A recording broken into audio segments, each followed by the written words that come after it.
Little did you know, there's actually two ways to become a dictator.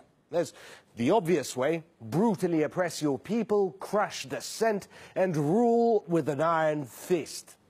Method two: annoy America. Yesterday's illegitimate elections confirm that Maduro is a dictator who disregards the will of the Venezuelan people.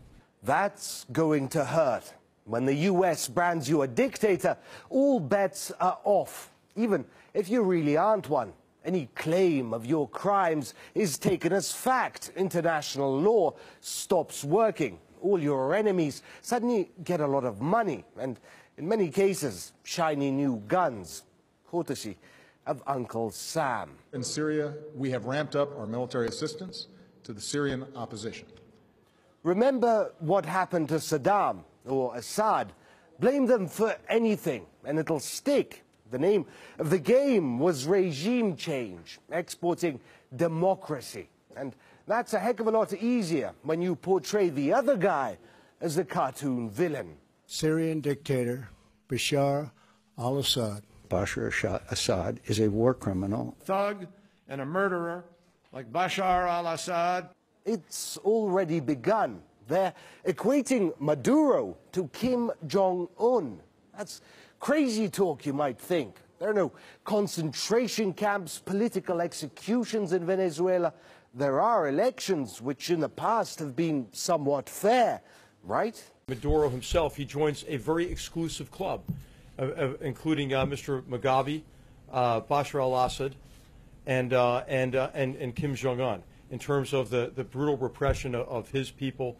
Yeah, that's bullshit. But what about this guy, the king of Saudi Arabia? His opponents are tortured and executed in public. His family controls everything in Saudi Arabia.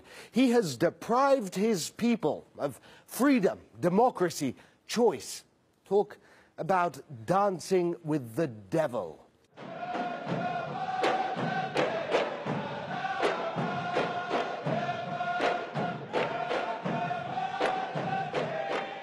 What does Washington do? Sells hundreds of billions of dollars worth of weapons to Saudi Arabia. How's that for double standards? U.S. foreign policy is entirely hypocritical. I mean, they only characterize governments as dictatorial or authoritarian when they're not favorable to U.S. interests. U.S. maintains close ties and supports the monarchy in Saudi Arabia. That's one of the biggest abusers of human rights in the world. When it comes to putting labels on governments in other nations, it all depends on who's a friend or a foe of the United States. Sad, isn't it? You can rule, oppress, and kill all you want without repercussions, but only if you bend the knee to Washington. Or you can do none of that and still wind up being called a dictator.